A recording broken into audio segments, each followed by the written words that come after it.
storming back inside, and slammed the door and flung the crimson bra onto the table. Her heart pounded as anger and hurt surged through her.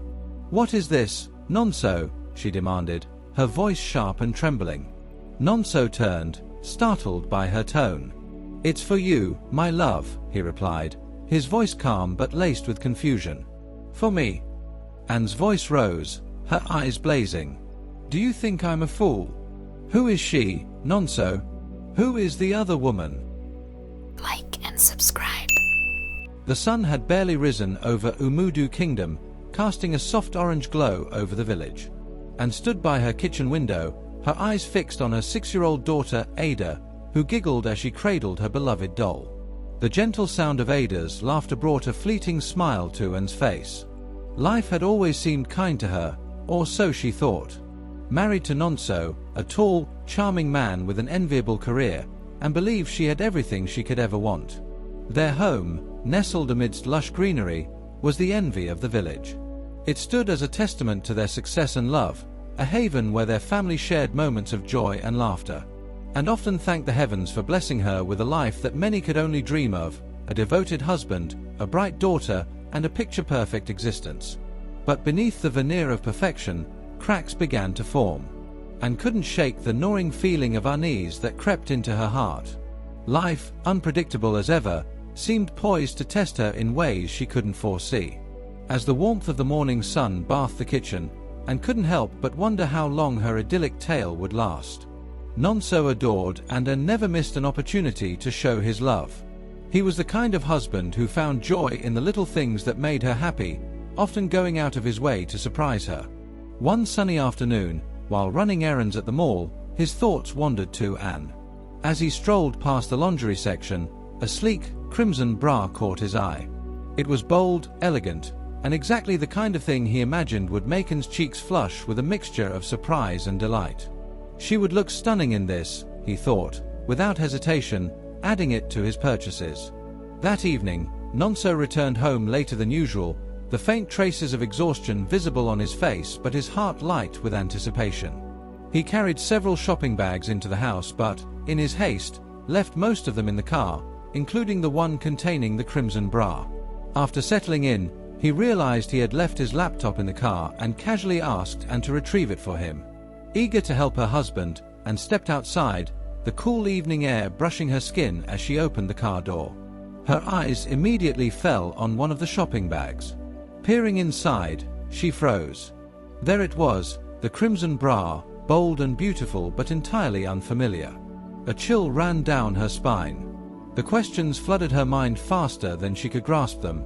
Who was this meant for? Storming back inside, Anne slammed the door and flung the crimson bra onto the table. Her heart pounded as anger and hurt surged through her. "What is this, Nonso?" she demanded, her voice sharp and trembling. Nonso turned, startled by her tone. "It's for you, my love," he replied, his voice calm but laced with confusion. "For me?" Anne's voice rose, her eyes blazing. "Do you think I'm a fool? Who is she, Nonso? Who is the other woman?"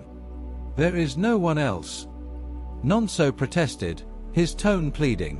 "I bought it for you." But Anne's mind was already clouded with suspicion. Her friends, Neka and Ola, had sown seeds of doubt over coffee dates, their words replaying in her mind. "Nonso is charming, too charming. Be careful, and men like him attract trouble."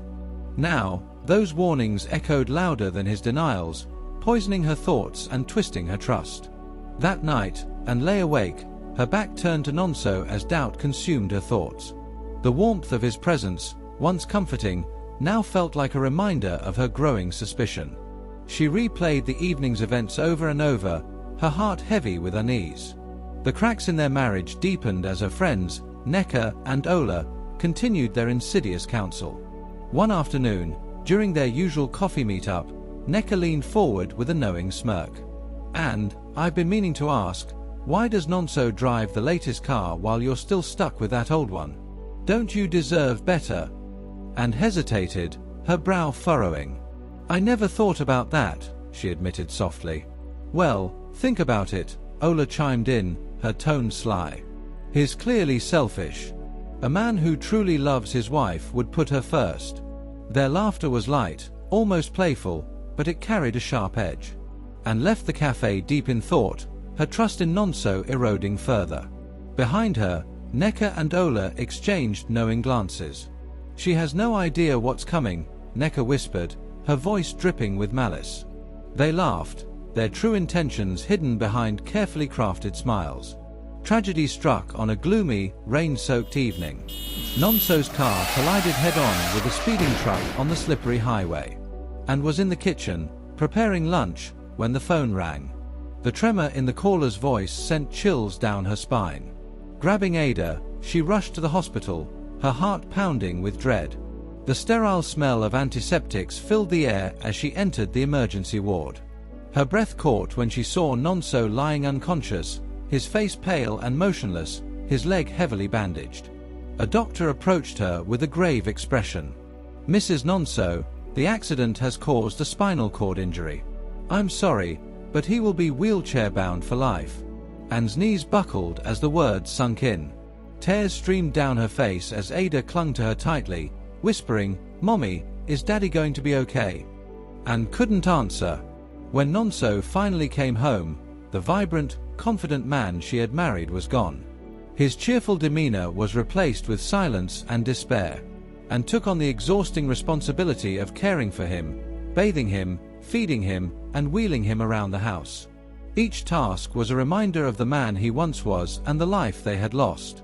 Her patience wore thin as frustration took root. The weight of her new reality bore down on her like a heavy cloud. Nonso, once her source of strength, had become a fragile shell of himself, and Anne silently wondered how long she could endure. Nonso's situation worsened when a termination letter arrived from his company.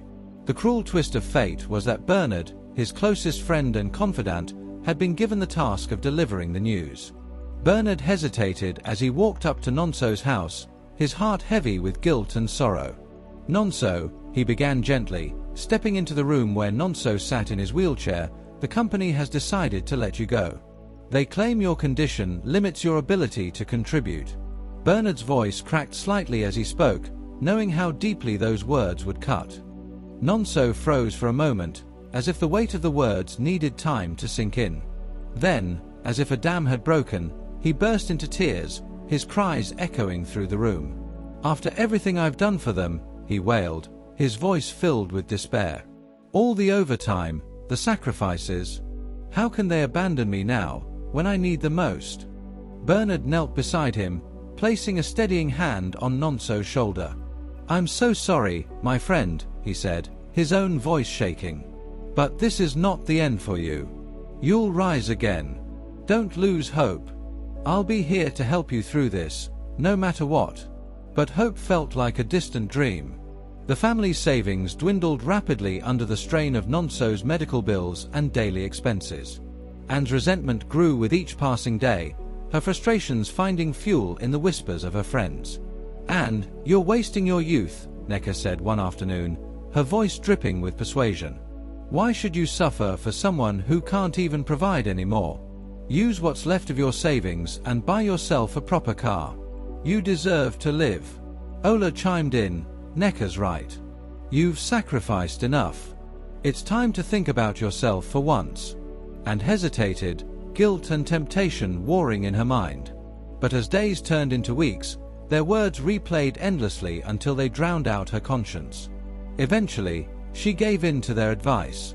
One evening, Nonso sat quietly on the balcony, his wheelchair angled towards the stars.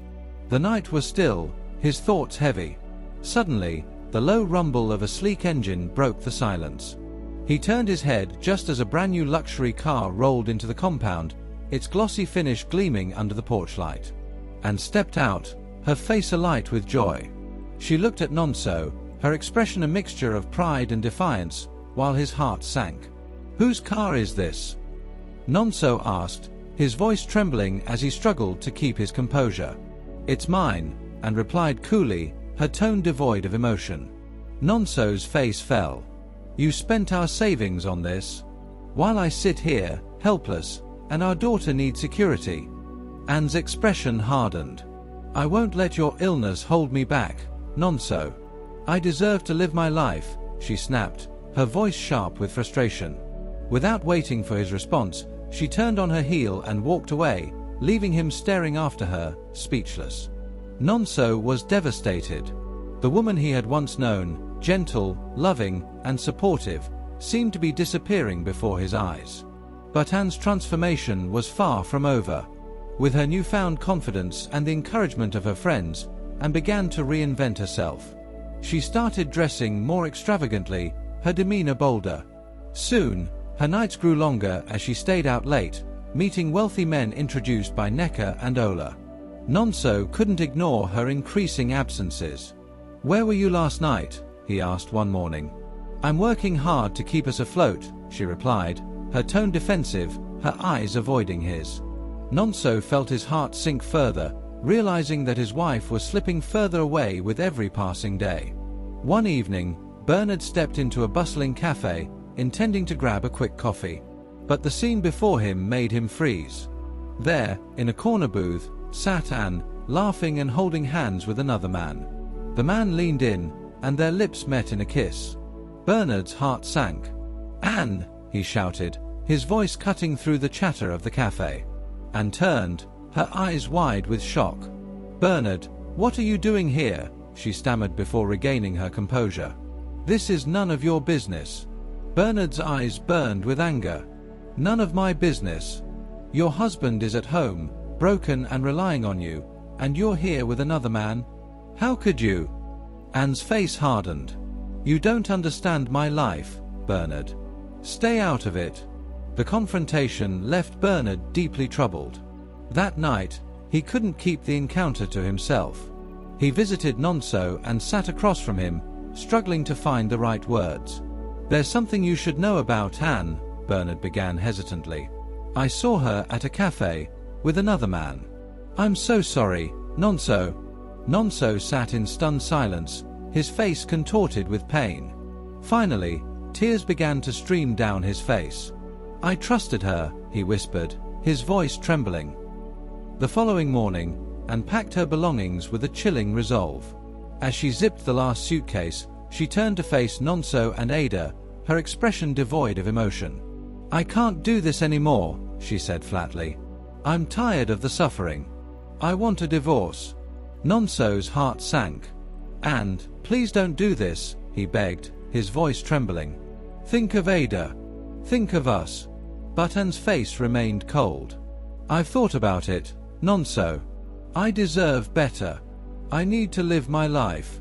Ada, clutching her father's wheelchair, began to cry. "Mama, please don't go," she sobbed, her small hands reaching for her mother. Anne hesitated for a brief moment, her eyes flickering with an unreadable emotion, but she turned away, ignoring her daughter's desperate pleas. Without another word, she walked out the door, leaving behind a devastated family. Nonso pulled Ada into his arms, her tears soaking his shirt. He felt helpless, his mind racing with questions. How could he, a man confined to a wheelchair, care for his daughter alone? How could he rebuild their lives from the ruins Anne had left behind? As Ada's sobs quieted, Nonso resolved to find a way. No matter how broken he felt, he knew one thing: he would fight for his daughter's future with every ounce of strength he had left. Anne's newfound freedom seemed exhilarating at first, but life had a way of dealing unexpected blows. Would her betrayal lead to regrets?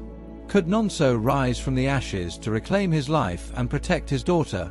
The story of Anne and Nonso was far from over. To be continued. Watch for part 2. Like and subscribe.